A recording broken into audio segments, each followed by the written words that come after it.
하나님의 말씀 가운데 함께 은혜 나눌 수 있는 귀한 축복의 시간을 허락하여 주신 하나님께 감사드리고, 추운 날씨 가운데서도 연일 이렇게 집회에 적극적으로 잘 참여해 주시는 모든 성도님들께 진심으로 감사를 드립니다.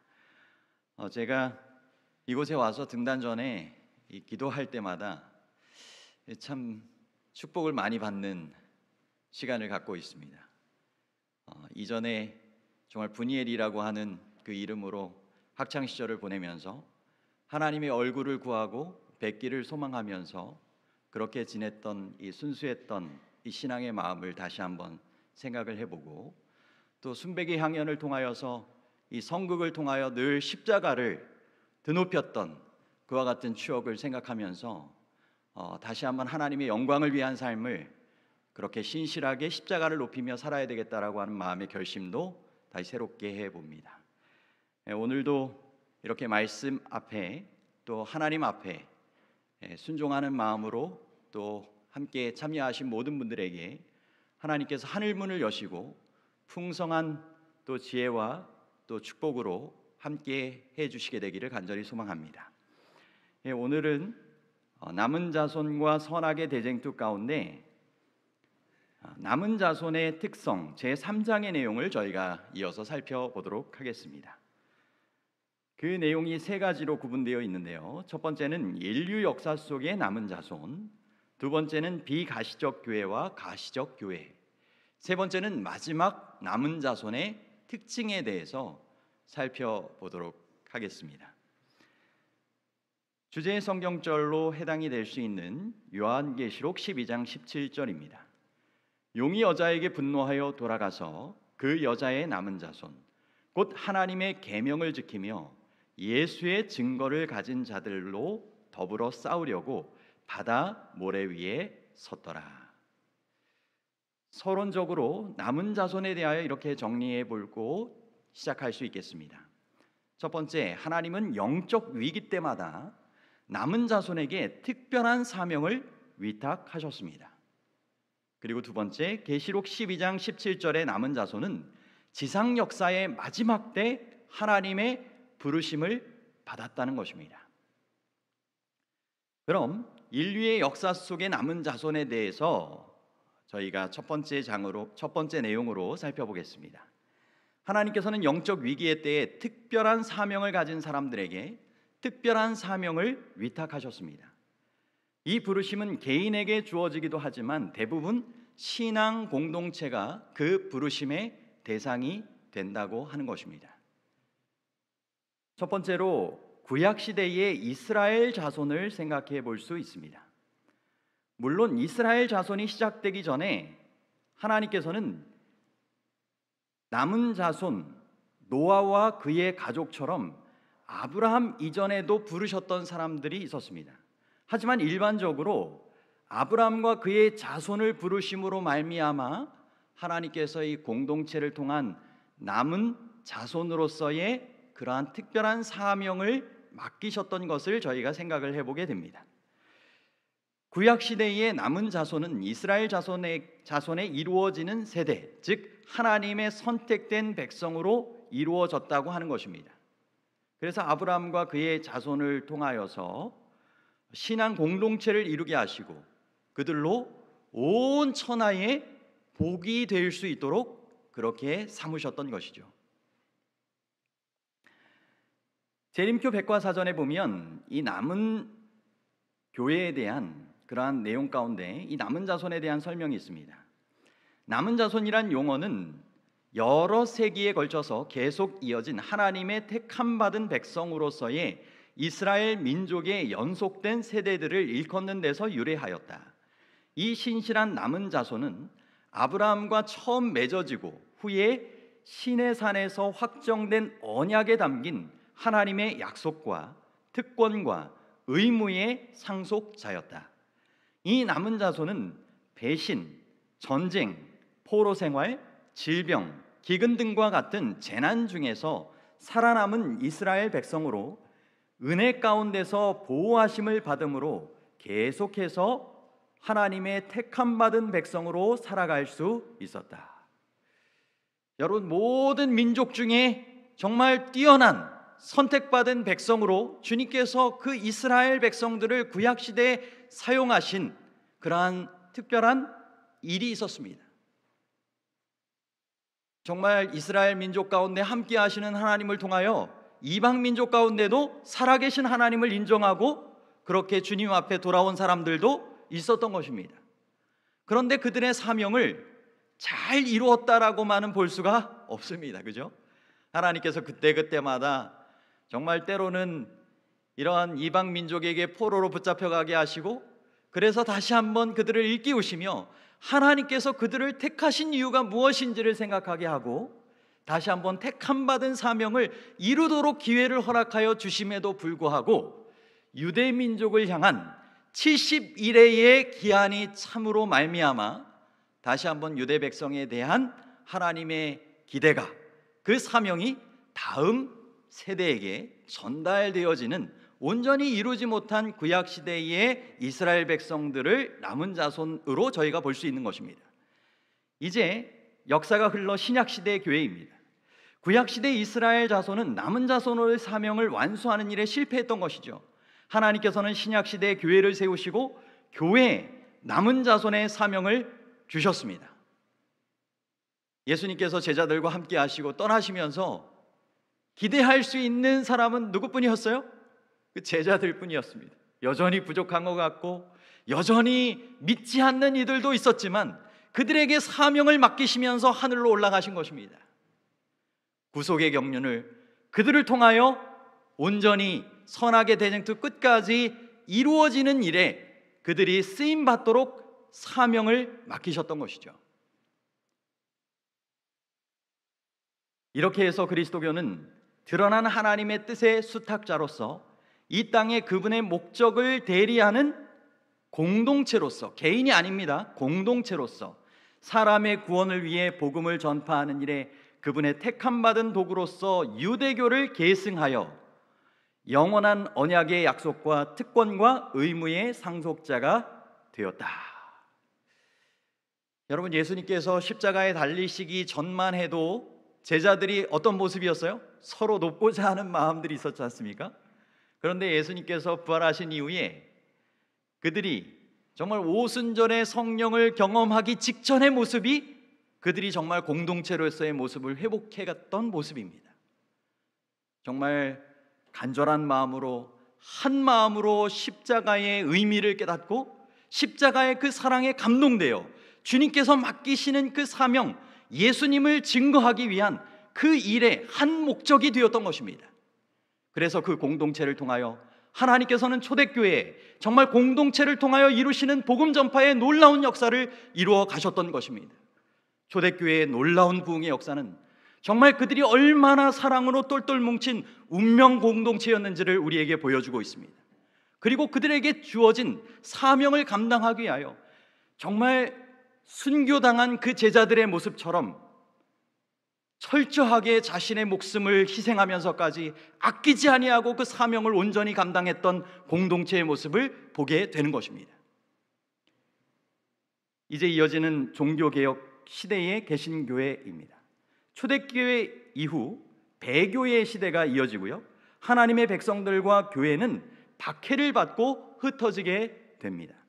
이 같은 상황에서 하나님께서는 어떻게 하셨을까요? 하나님께서는 16세기에 종교개혁을 통하여서 다시 한번 한 남은 자손을 이번에는 영적 바벨론으로부터 끌어내기로 하셨습니다. 하지만 남은 자손으로서의 개신교회는 그 사명 완수에 실패했다는 것입니다. 마르틴 루터를 통하여 정말 비텐베르크 성당에 95개의 그 반박문을 그렇게 내걸면서 정말 열심으로 그 천주교의 박해에 맞서서 하나님의 놀라운 임재와 부르심 가운데 그렇게 다시 한번 남은 자손으로서 세워지고 그 사명을 감당했지만 그들이 실패한 이유에 대하여 백과사전에서는 이렇게 우리에게 알려주고 있습니다. 종교개혁 시대의 개신교회들은 한 세기 이상 계속된 교황권의 배도 이후에 등장한 하나님의 신실한 남은 무리로 여겨질 수 있다. 재림교회는 개신교회의 여러 분파가 하늘의 임명을 받은 진리의 선구자로서 각각 자신에게 주어진 사명에 따라 복음의 각 부분을 본래의 순수한 상태로 회복시켰다고 믿는다. 그래서 이 재림교회가 일어나게 된 그 배경에는 각 개신교회를 통하여 발견한 성경적인 진리를 한데 모아서 마치 진리가 이 잡채처럼 모아졌다, 이런 표현도 있지 않습니까?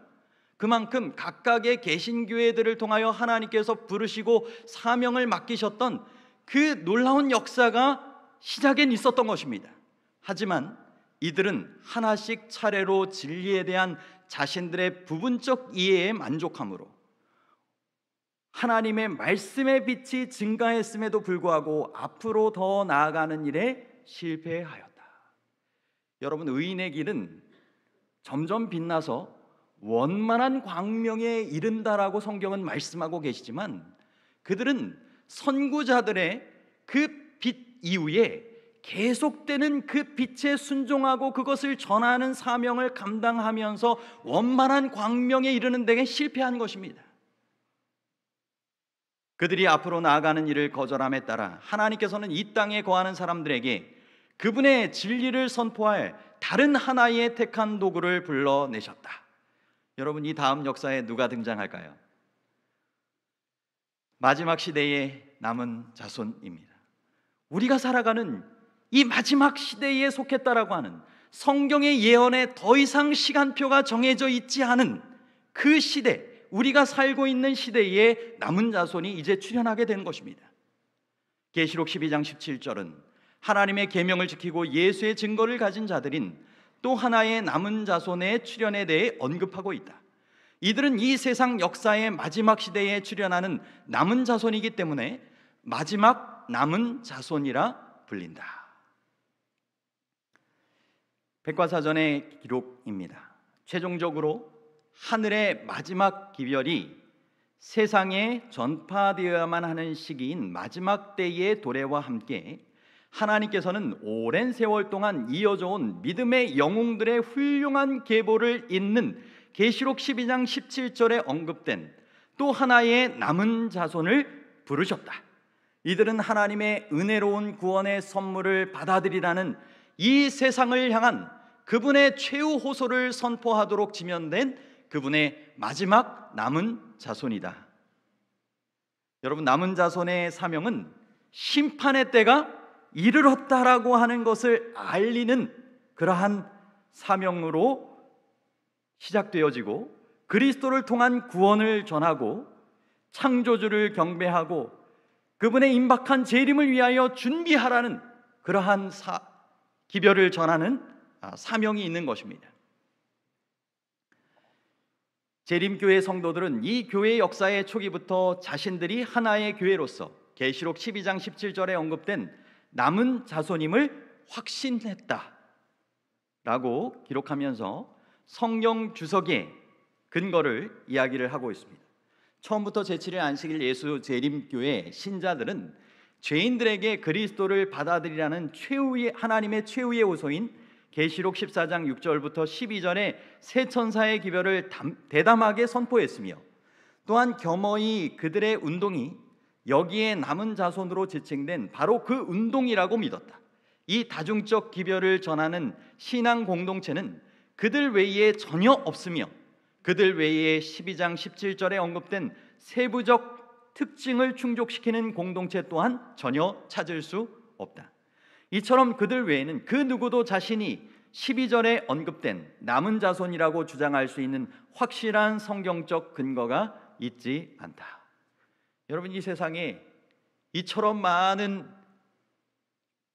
교회들이 있고 교파들이 있지만 그 중에서 성경적인 근거를 가지고 분명한 마지막 시대의 남은 자손으로서 주어지는 기별을 가지고 선포하게 되는 부름받은 공동체는 제7일 안식일 예수 재림교회 신자들 외에는 없는 것입니다.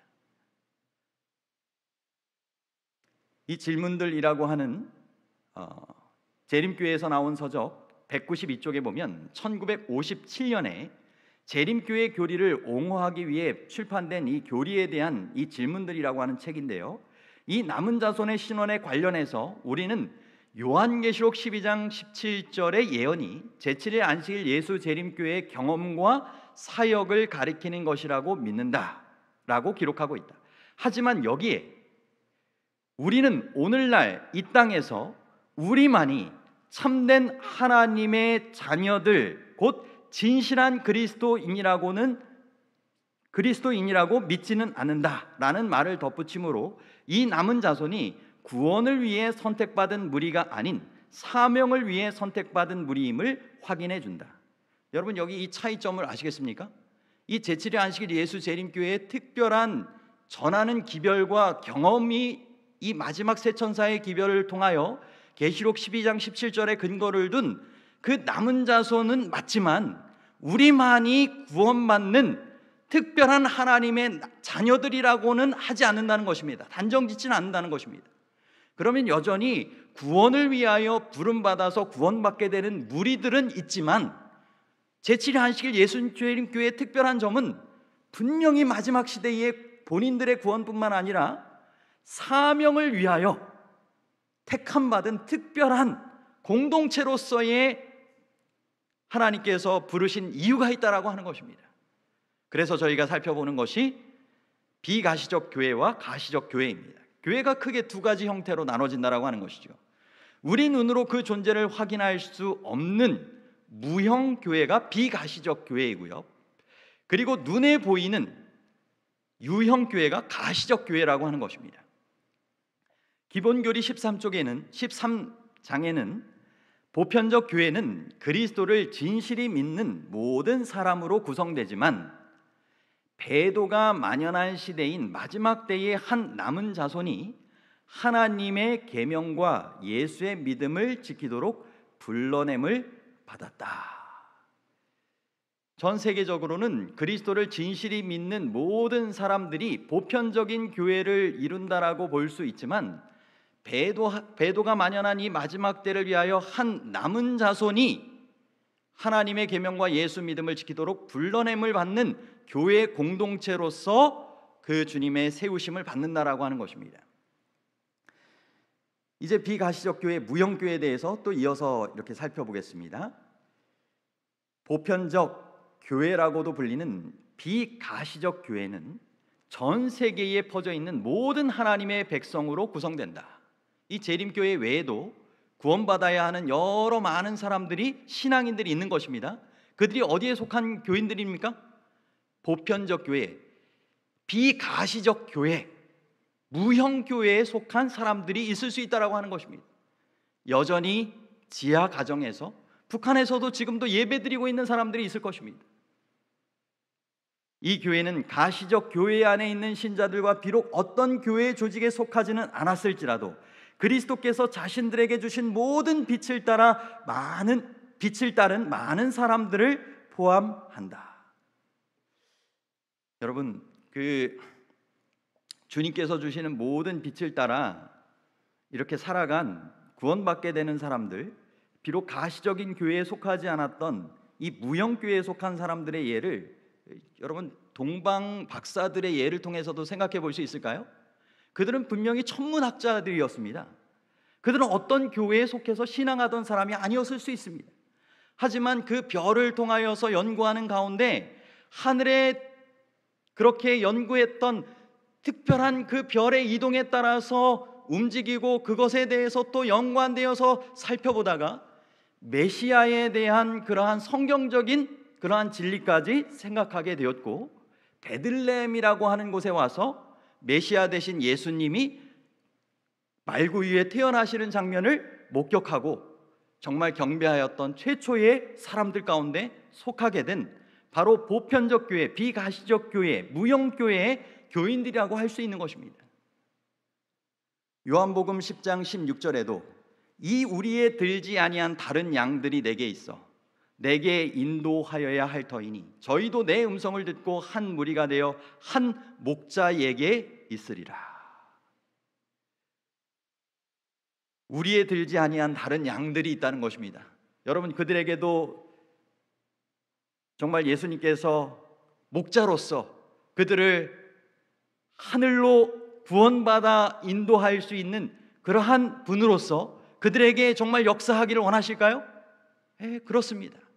정말 그들에게 때로는 양심을 통하여, 때로는 그리스도에 대하여, 교회에 대하여 저여 들은 말은 없지만은 정말 주어진 빛에 따라서 충실히 살아갔던 그런 사람들에게 여전히 구원의 날 주님을 만날 수 있는 그러한 기회들을 허락하여 주실 것이고, 그곳에 갔을 때 그들은 비로소 알게 될 것입니다.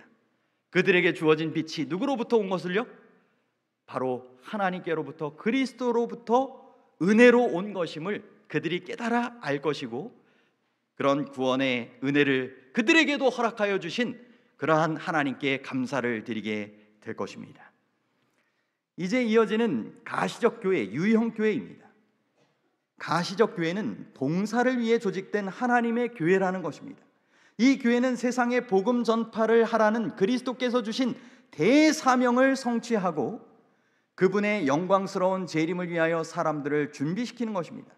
여러분, 대사명을 성취하는 것은 모든 다른 교파의 그리스도인들에게도 공통적으로 주어진 사명입니다.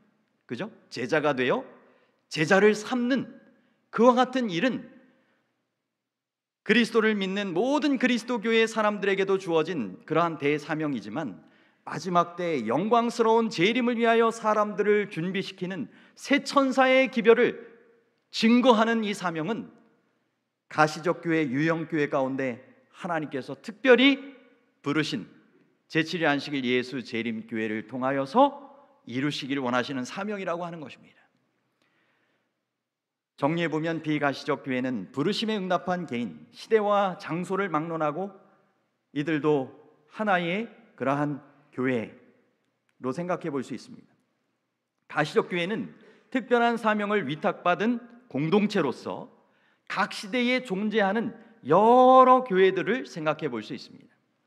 비가시적 교회는 구원받은 개인들로 구성된 교회이며, 가시적 교회는 사명 수행을 위하여 하나님의 부르심을 받은 신앙 공동체입니다. 비가시적 교회의 구성원 중에는 조직된 교회에 전혀 속한 적이 없는 사람들도 있습니다. 반면에 가시적 교회의 구성원 중에는 참 하나님의 자녀가 아닌 섞여 사는 무리가 있을 수 있다는 것입니다. 여러분, 이 부분도 좀 생각해 볼 만한 그러한 부분이죠. 비록 내가 눈에 보이는 가시적 교회, 유형 교회에 출석하고는 있지만 모든 교인이 다 그리스도인이 될 수 있는 것은 아닙니다. 진실한 그리스도인, 그리스도의 제자가 되는 것은 아닙니다. 그러므로 마치 광야 가운데서 정말 섞여 사는 무리들이 애굽에서부터 나와서 그들의 공동체 가운데 문제를 일으켰던 것처럼 하나님의 이 교회 안에도 섞여 사는 무리가 있다라고 하는 것입니다. 참 하나님의 자녀로 끝까지 신실하게 남아있어야 됨에도 불구하고 알고 괴이에 그렇지 못한 이들도 이 교회 안에 있을 수 있다라고 하는 것이죠. 남은 자손은 인류가 타락한 후에 이 세상에 존재해왔던 가시적 교회 중 하나다. 따라서 남은 자손의 핵심 가치는 그들의 사명에 있다라고 저희가 정리하면서 지나갈 수 있겠습니다. 이제 다음으로는 마지막 남은 자손의 특징입니다. 계시록 12장 17절 하나님의 계명을 지키며 예수의 증거를 가진 자들, 계시록 14장 12절에는 하나님의 계명을 지키며 예수 믿음을 지키는 자들. 그래서 마지막 남은 자손의 세 가지 특징은 하나님의 계명을 지키고 예수의 증거를 가지고 예수의 믿음을 지키는 자들이라고 우리가 정리할 수 있고, 이것은 그들의 사명과도 밀접히 관련되어 있다는 것입니다.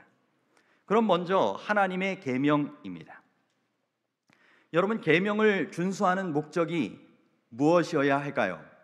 마지막 시대의 남은 자손이 하나의 신앙 공동체, 교회로서 하나님의 계명을 존중하고 그것들을 준수하는 것은 어떤 율법주의적인 의미에서가 아니라 그것들이 참된 신자의 마음에 거하시는 하나님과 그리스도의 성품의 계시이기 때문이다.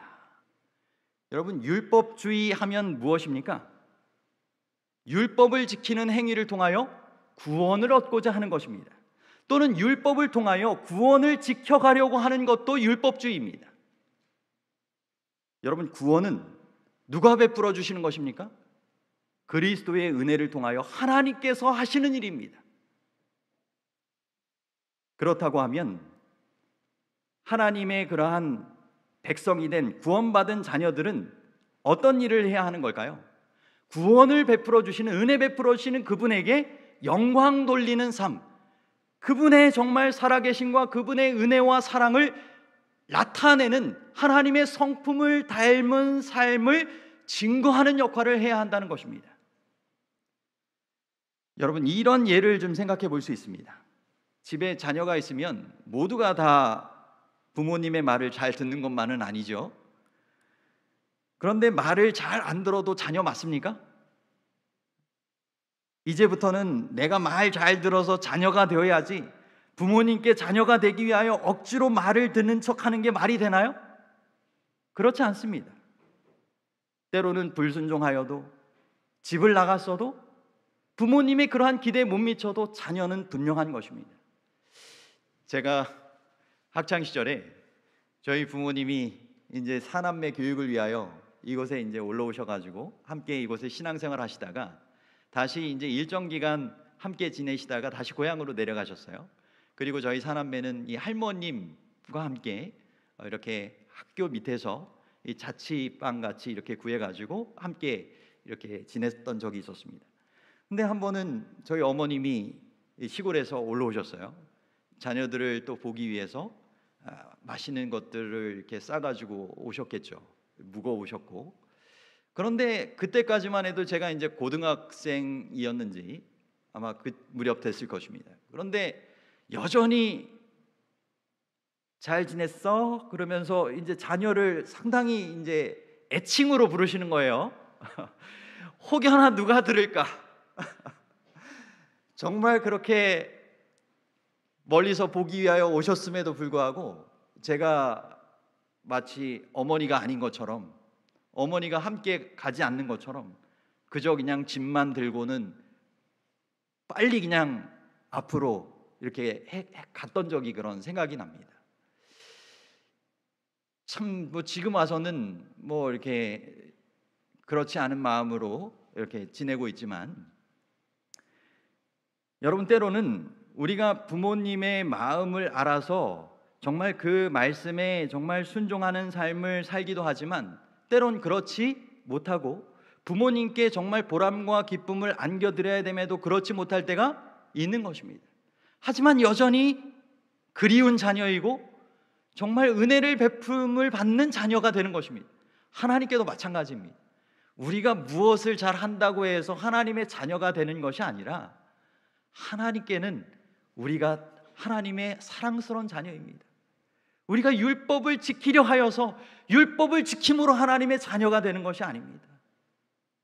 하나님은 언제나 우리를 은혜 베풀어 주시고 구원하여 주시는 그러한 놀라운 사랑의 하나님입니다.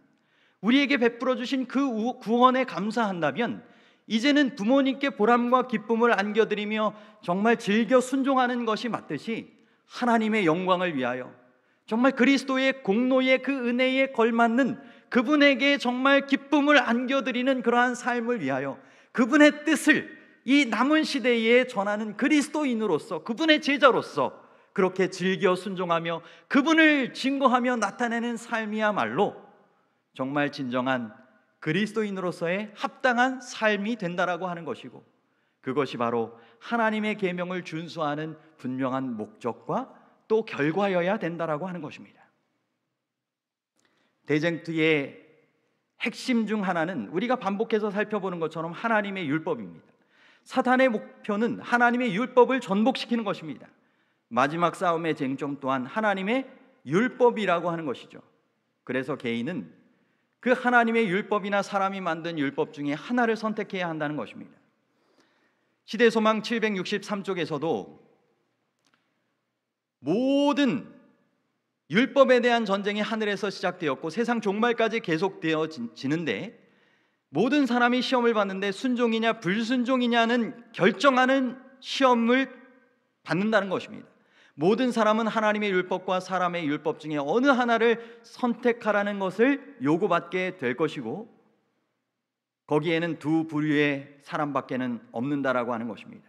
충성의 편을 택하든지 반역의 편을 택하든지. 성경 주석에도 이렇게 기록합니다. 세상에는 예수 그리스도의 피 묻은 깃발 아래 서 있는 사람들과 반역의 검은 깃발 아래 서 있는 사람들, 오직 두 부류의 사람들만 존재한다. 요한계시록 12장에는 순종하는 자들과 불순종하는 자들 사이에 벌어지고 있는 대쟁투가 묘사되어 있다. 여러분, 남은 자손으로서 하나님의 계명을 지키는 이유가 무엇이어야 할까요? 이렇게 정리해 볼 수 있습니다. 첫 번째, 예수님이 지키신 이유와 동일하다는 것입니다. 두 번째, 자기 자신을 위한 것이 아닙니다. 오직 아버지의 영광을 위해 지킨다는 것이고, 그것을 통하여 사탄의 주장을 반박하고 하나님의 율법을 옹호한다는 것입니다. 여러분, 예수님께서도 분명 이 땅에 오셔서 지내시는 동안 하나님의 계명을 지키셨을까요? 그 하나님 계명을 포함한 하나님의 뜻을 즐겨 행하신 예수님의 삶이 자신이 구원받기 위함이었습니까? 아니었죠. 오직 아버지의 영광을 위해서 지키신 것 아니겠습니까?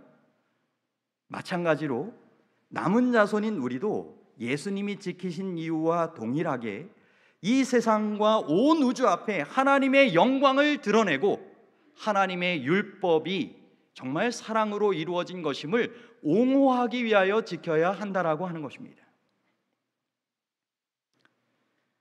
마지막 남은 자손의 특징 두 번째는 예수의 증거입니다. 예수의 증거는 두 가지 의미로 해석할 수 있는 용어입니다. 그 중에 하나는 그리스도인이 전하는 예수 그리스도에 관한 증거, 증언이 될 수 있고요. 다른 하나는 예수 그리스도로부터 시작하여 선지자들을 통해 그의 교회에 전해진 증거, 증언이라고 할 수 있겠습니다. 예언이라는 용어는 하나님께서 선지자들을 통하여 주신 영감받은 기별을 의미하고, 예언의 신은 성령이 주시는 특별한 선물의 형태로 나타나는 영, 신의 임재를 특정하는 용어입니다. 여러분, 예수의 증거는 대언의 영이다 라고 하는 것이 연관되어지는 성경 말씀으로 나오죠. 그리고 그것의 번역이 예언의 신입니다. 그래서 우리는 예수의 증거를 가진 자들 했을 때 예언의 신을 가진 자들, 남은 무리의 특별한 특징이자 사명으로 생각하는 것입니다. 그래서 선지자들을 통하여 교회에 전해진 증거를 재림교회에서는 예언의 신이라고 하는 용어로 특정지어서 생각하는 것입니다. 그런데 그 의미를 생각해 보면 성령께서는 이 선물을 받는 사람에게 영감을 주시고, 또한 그가 하나님을 대신하여 권위를 가지고 말하도록 성령의 감동하심을 받을 때 그에게 그렇게 할 수 있는 능력을 부여하시는 것을 의미할 수 있는 것입니다. 그러므로 예언의 신이란 하나님이 선지자들을 통하여 사람들에게 주신 모든 영감받은 기별을 의미합니다. 여기에는 성경도 포함된다는 것입니다.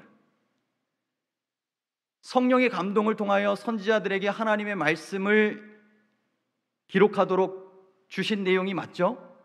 성령의 영감을 통하여 기록된 것 성경 맞습니까? 네. 분명히 선지자들을 통하여 하나님께서 기별을 주신 그 내용이 성경도 포함되는 것입니다. 하지만 계시록 12장 17절의 예수의 증거는 남은 자손에게 주어진 특정한 기별이라고 하는 것입니다. 성령의 은사들 중 하나는 예언하는 것이고, 이 은사는 남은 교회임을 확인하는 하나의 표징이므로 그것은 엘렌 화이트의 봉사를 통하여 나타났다라고 우리의 기본교리 18에서는 이야기를 해주고 있습니다. 그래서 재림교회에서는 예언의 신이라고 하는 용어를 일반적인 명사의 의미로는 성경을 포함한 모든 선지자들을 통하여 주님께서 성령의 감동으로 허락하여 주신 기별의 내용을 얘기할 수 있겠지만, 재림교회에서는 예언의 신이라는 용어를 엘렌 화이트의 저수를 통하여 가리키는 대명사로 사용하고 있다는 것입니다.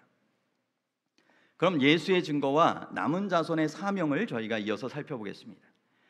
엘렌 화이트를 통해 주신 예언의 신은 성경과 같이 영감에 의하여 주어집니다. 하지만 예언의 신의 기능과 역할은 성경과 구별됩니다. 엘렌 화이트는 하나님께서 남은 자손에게 보내신 선지자입니다. 구약시대에 많은 선지자가 이스라엘 민족에게 보내심을 받았듯이 이 마지막 시대에 엘렌 화이트이 하나님의 선지자로 남은 자손인 재림교회에 보내심을 받았습니다. 이는 하나님께서 이 교회에 주실 특별한 기별을 갖고 계심을 의미하는 것이고, 남은 자손은 사명을 위해 부르심을 받은 무리이기 때문에 그들에게 주신 기별 또한 그들의 사명과 연관되어 있음이 분명한 것입니다. 자, 여기 한번 차이점을 정확하게 정리한 내용을 한번 보십시오. 성경은 인류를 위한 하나님의 구속 사역에 그 초점을 맞추고 있습니다. 이 세상이 창조된 것부터 이 세상에서 죄가 시작되고 이 세상의 죄가 다 맞춰지고 이제 이 세상이 새하늘과 새 땅으로 새롭게 되어지는 것으로 성경의 역사는 시작해서 맞춰집니다. 하지만 엘렌 화이트의 저술, 그러한 예언의 시내는 우주적인 대쟁투에 그 초점을 맞추고 있습니다.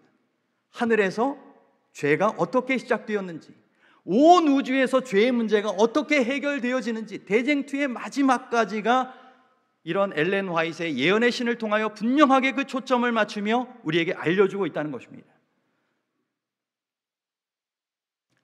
남은 자손에게 주신 예언의 신은 사명 완수를 위한 선물입니다.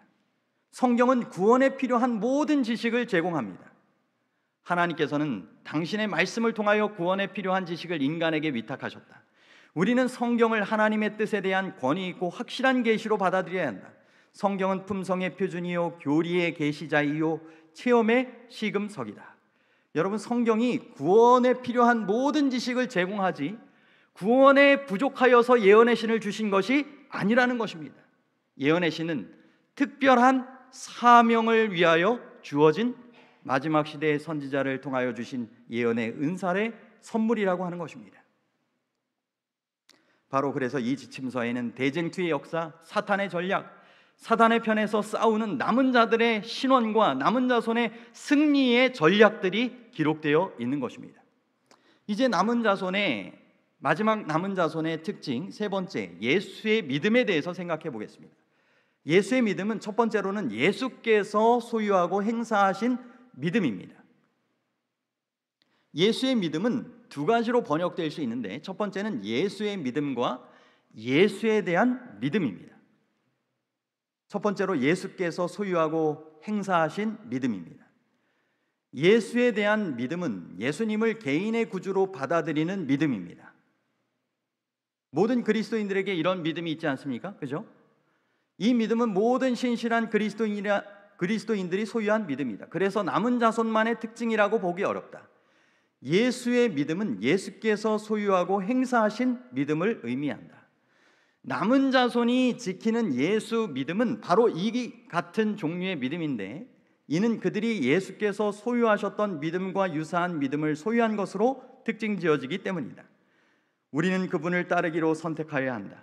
우리는 매일의 삶에서 양떼가 목자를 신뢰하고 따르듯이 그분의 모본을 따라야 한다. 그분이 행하신 일들을 우리도 행하여야만 한다. 우리가 그분과 같이 되기를 애쓰고 우리의 뜻을 그분의 뜻에 조화시키기 위하여 노력한다면 우리는 그분을 드러내 보일 것이다. 여러분, 예수님께서 소유하셨던 유사한 믿음, 정말 예수님에 대한 그런 믿음을 가지고 우리가 마치 양이 목자를 따라가는 것처럼 정말 그렇게 매일의 삶을 신실하게 살아간다면 우리의 삶을 통하여 누구를 나타내는 삶이 나타날 수 있다고요? 예수님을 정말 삶을 통하여 나타난 진실된 그리스도인이 될 수 있다라고 하는 것입니다. 저는 제가 처음으로 목회하였던 단독으로 목회하였던 이 원통교회에서 이 교회 건축을 했던 경험이 있습니다. 그런데 그때 당시에 교회 건축을 할 때 건축위원장으로 이발소를 운영하시는 이 김규표 장로님이라고 하는 분이 정말 열심히 도와서 봉사하시며 사역을 하셨어요. 자신의 이발소가 2층으로 구성되어 있는데 1층이 그러한 운영하시는 사업장이고 2층이 가정집이었습니다. 그런데 인부들이 그렇게 겨울철 공사를 위하여서 저희들이 직접 직영으로 그것을 운영을 했는데요, 재정관리도 하고 인부들도 재워주기도 하고 한밭집도 운영을 했습니다. 근데 이분이 인부들이 주중에 일할 숙소를 자신의 가정집을 내어주신 것입니다. 그리고 본인들의 가정은 사업장 곁에 딸려있는 조그만 그 방에서 지내시면서 정말 여러 온갖 그러한 헌신을 다 하셨습니다.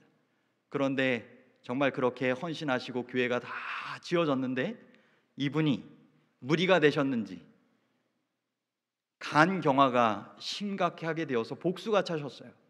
제가 이분을 원주 기독병원으로 12시가 넘어가지고 모셔다 드리면서 얼마나 피를 많이 토하시는지, 제가 이분을 응급실에 모셔다 드리고 나서 저도 기절했습니다. 그리고 이분이 그곳에서 이제는 서울 아산병원으로 옮기셔서 이제 2명으로부터 간을 이식받으셔서 이렇게 수술 받으셔야 하는 특별한 상황에 놓이셨고, 재정적인 것도 문제였지만 이분이 수술 받으신 이후에 한 3주간을 깨어나지 못하셨어요. 그래서 저희가 간절하게 정말 하나님 앞에 기도했습니다. 그런데 성경 말씀을 보다가 이 말씀이 있었어요. 시편 41편 3절입니다. 여호와께서 그를 병상에서 붙드시고 그가 누워있을 때마다 그의 병을 고쳐주시나이다. 여러분, 병원에 많이 이렇게 걸려있는 액자지 않습니까? 그죠? 그런데 그 앞에 있는 말씀을 보면서 저는 이 말씀을 의지하여 모든 성도들과 합심하여 그 약속에 근거하여 기도했습니다. 그것은 가난한 자를 보살피는 자에게 복이 있으며 재앙의 날에 여호와께서 그를 건지시리로다. 여호와께서 그를 지키사 살게 하시리니 그가 이 세상에서 복을 받을 것이라. 주여 그를 그 원수들의 뜻에 맡기지 마소서라는 말씀이었습니다.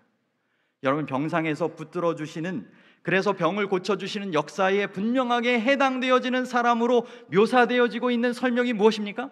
가난한 자를 보살피는 자에게 복이 있습니다.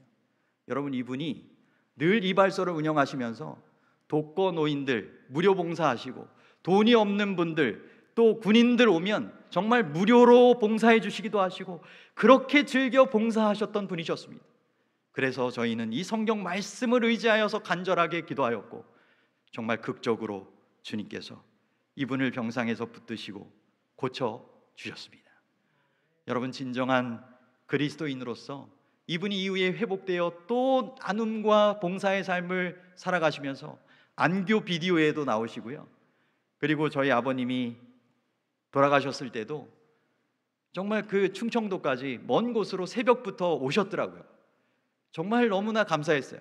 그리고 이분이 자녀가 결혼하게 되는데 며느리에게 저를 소개하면서 생명의 은인이라고 얘기를 하시더라고요. 제가 너무나 감사했습니다. 정말 지금도 그분 하면 진정한 그리스도인으로서의 삶을 정말 아낌없이 살아가시는 삶의 모습을 통하여 귀한 가마가 여전히 주신 그런 생명을 통하여 나눠지고 있음에 대하여 감사해 하고 있습니다. 여러분, 우리는 예수가 그렇게 가지셨던 정말 그 믿음을 우리도 또한 가질 수 있게 되기를 간절히 바랍니다. 그리고 예수의 믿음과 이 사명 성취에 대해서 이어지는 내용으로 저희가 살펴볼 수 있는데요, 다른 사람의 구원, 하나님께 영광 돌리는 것, 마귀의 일을 멸하셨던 것을 저희가 보게 됩니다. 바로 예수님의 믿음은 자신의 구원이나 영생을 위한 믿음이 아니었죠. 예수님께서 이 땅에 오신 목적은 그야말로 죽으러 오셨던 것입니다. 많은 사람들의 대속물이 되기 위하여 오신 것입니다. 이 죽음은 둘째 사망, 영원한 사망이었고요. 예수님은 끝까지 다른 사람의 구원을 위한 삶을 사셨습니다. 이것이 예수님께서 소유한 믿음으로 남은 자손도 가져야 할 예수의 믿음이 되는 것입니다. 두 번째는 하늘 아버지를 영화롭게 하는 믿음이었습니다.